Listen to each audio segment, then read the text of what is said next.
Welcome back. I mean, we officially have episodes. All right? I don't know what the hell this is. Is it a channel? I don't know. What I want to do is I want to talk about Joni's albums one by one, and I sort of did the first one, but Clouds is her second album, but it's my first Joni record. Okay?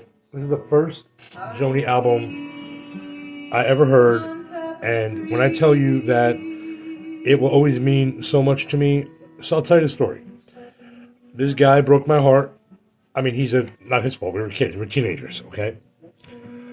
And I was really hurting about it, though, because I feel so deeply, no matter what. I always have. It's like a thing. If I meet somebody, I'm in love with them right away. It's just a thing. This has not changed. But when it's real, it's real. And I actually know this guy still to this day. We're still friends, which is, I love. The connection is obviously real, but it's just what it is. Long story short, we were teenagers, and my friend Michelle said to me, "You need to listen to Joni." And at the time, we were really big Tori fans. And she was like, "You love Tori." She's like, "Tori loves Joni." And I was like, "Oh, okay." So she hands me a CD at the time. This is the late 90s. And it's this album called Clouds. But because it's CD time, she goes, we're sitting in a room. She's like, skip to the very last song. And that was Both Sides Now, which we'll get to eventually, whatever. But I mean, I was like floored. I was a teenager. This music hit me like a ton of bricks. And I went out. We all worked at Borders Books and Music. Remember that from the 90s, in the 2000s? But a great store. And I went right to the music department. We had discounts. And I got this album. And then I went and I got Joni's first album, too. So I could start going in chronological order. And, Tin Angel, it's controversial apparently. I don't know. I just think it's deep and quite, the lyrics are really beautiful. I found someone to love today. That's kind of like pretty profound. But if you want something really up and to open it, she should have maybe opened it with the next song, which is Chelsea Morning, which is like rollicking and fabulous, but also such a beautiful portrait. Like if you close your eyes and like just listen to the lyrics of the song, it's like you see it. Like, you ever spend the night in New York or live in New York? The traffic is very loud in the morning. This song is so great. God, she sounds so cute in it too. Like it's like, I also like the idea of talking in present tenses. I haven't quite figured out what exactly she means there, but like I want that in a relationship. I want to like talk about right now and like what's happening right now, and I think that's what she's talking about. It's quite beautiful. I'm looking at the album cover right now. Let's look at the lyrics together. Look at the inside the album. Some trippy butterfly people. They look very Renaissance, which is timely because I just watched that fabulous, I almost said De Niro, Da Vinci documentary by Ken Burns. Those angels look very Renaissance, but she made them into butterflies. I don't know, I never really looked at this before. Like a turtle, and like a diorama kind of thing, or, oh, pretty cool. Let's talk about that, Joni. What the hell is this? In the back is just a continuation of the front. It's a river in Saskatchewan. Right? She's holding a flower that's I guess a local flower, I think it was called. Joni. I mean, if you don't know, she paints her album covers because she's amazing too. It looks like a photograph. A beautiful painting. That's a photograph. Here we go. And we'll talk in present tenses. What a great line. Anyway. So, the next song, I don't know where I stand. A, it's one of her best songs. B, it's covered by Barbra Streisand on her legendary Stony End album, which is just legendary and amazing. I said legendary twice, whatever. Edit. I'm going to do that because I don't really want to edit. It's a pain in the ass. And I may not edit that out anyway, just who cares? So, funny day looking for laughter and finding it there. Sunny day braiding wildflowers and leaves in my hair. I picked up a pencil and I wrote, I love you in my finest hand. I wanted to send it, but I don't know where I stand. I mean, that's the best. That's when you first meet somebody. That's that feeling of like, oh my God, but like, my friends are always telling me, just shut up. Don't tell anybody anything about how you feel right in the beginning because I can't help myself. Anybody who's seeing this who's tried to date me knows exactly what that means. So beautiful.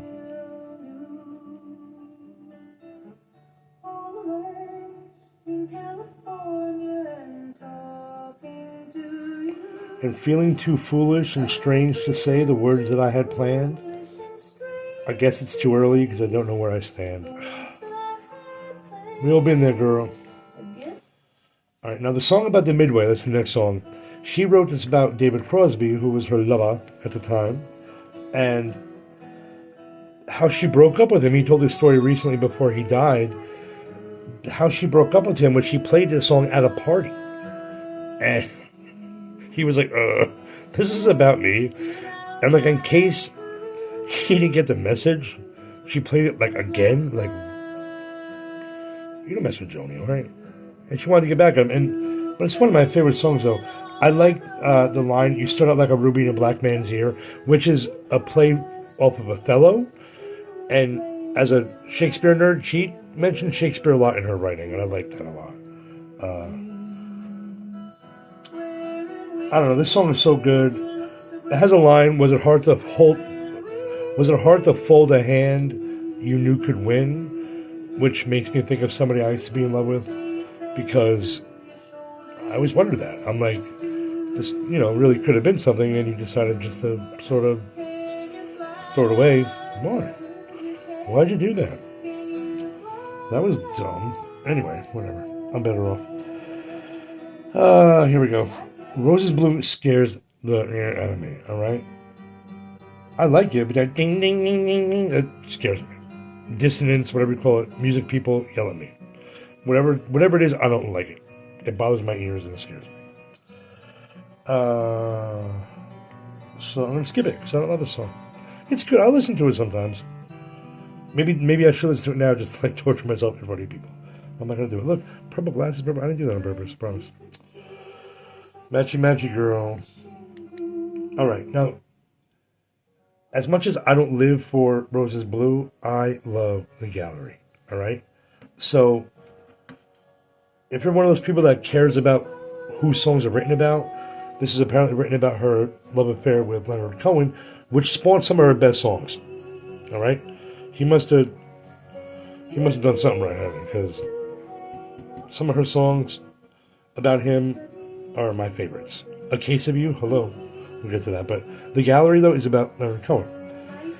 And it's like, she just knows she's not the only one, And that's a shitty thing to be a part of, but he was something, I mean, he was a very powerful man, so that's probably why.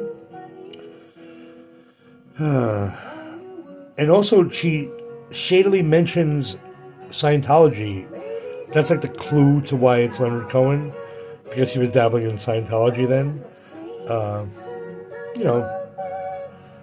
It's a beautiful song. I remember one time I was introducing my friend to Joni, and she heard this song, and she burst into tears right in front of me, and I was like, it works.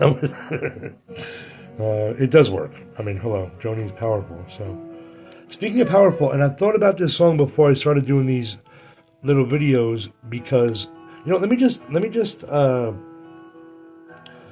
I'll try to read it as she sings it, okay? Because daylight falls upon the path, the forest falls behind. I mean,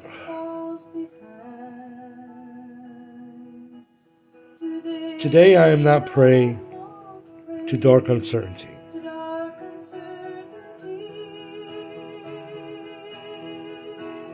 The shadow trembles in its wrath. I robbed its blackness blind, and tasted sunlight as my fear came clear to me. See, like, I was afraid to do this. And here I am, doing it. So, fear is like a wilderness. Stepping stones or sinking sand. And it's a stepping stone. Fuck the sand, alright?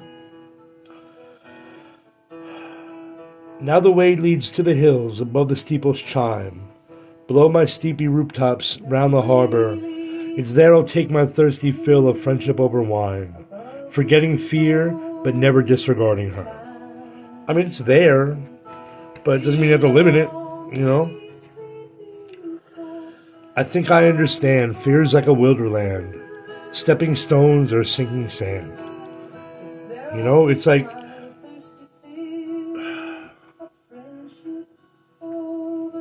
Joni gets it, you know? And she's not afraid to say it either, and I think that's why she scared her contemporaries, especially the men, because as men we're taught not to feel these things. I cry, honey. You're going to see me crying on this thing a lot. If I'm talking about Joni, how could you not? If you don't, then something, you're shut off, you know? Don't be. So, I'm sort of like leaning in on this, because it's one of my favorite songs, and it's the reason why I'm doing this right now, you know? Let me just read this really quick. I'm going to, just because. Sometimes voices in the night will call me back again, back along the path of a troubled mind. When forests rise to block the light that keeps a traveler sane, I'll challenge them with flashes from a brighter time. And I did that this morning. I wrote to my friend. I said, listen, I'm thinking about sitting in your backyard right now, looking at the moon, because I wasn't feeling so great before, and thinking about that moon shining on me made me feel better. So I think that's what she means when, you know, I'll challenge them with flashes from a brighter time. That's my interpretation of that. So anyway, the next song Aging Children's Time, is amazing. The fiddle and the drum. Sorry to just skip over that song. It's a great song. But the fiddle and the drum is Joni's anti-war anthem, America Look in the Mirror anthem, and the same friend who I just mentioned before, Lauren, hey girl, I love you, sang this recently a cappella in front of an audience, which was so brave and amazing. So I have to mention that because it was awesome. And I wrote about it in an article that's featured on JoniMitchell.com. Now,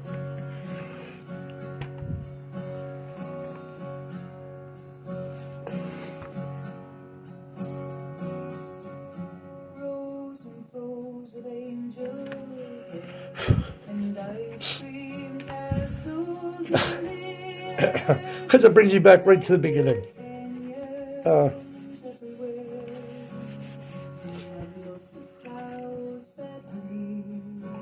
Where I fell in love with this woman and her music, and how could I possibly think that I could talk about this on any kind of level without making a total fool of myself? But I don't care, because men should show emotion. Joni wrote this song when she was in her 20s, all right? And she knew something in advance, all right? She even talks about it. She knew it was up really early on. But these last couple of years that I've been lucky enough to see her live and to get to hear her sing this song live in her voice now has been very, very special. And not to be too hyperbolic about it, but it's like hearing Beethoven play live. You know, we got, luckily those of us who were there got to experience that, you know. And I did send some video out to the public, to all my friends and family, just because I wanted them to experience it too, especially that song, you know. Yeah, shout out to Michelle. I love you, girl, forever, for introducing me to Joni. Buy this album. Love you. Love this album. Love you, Michelle, mother of my godson Liam, too. So, Joni, it's going to be fun. 15 minutes on one album. That's not bad. That's pretty good. So let's keep it like around there. So, all right. Love you guys. Thanks for listening.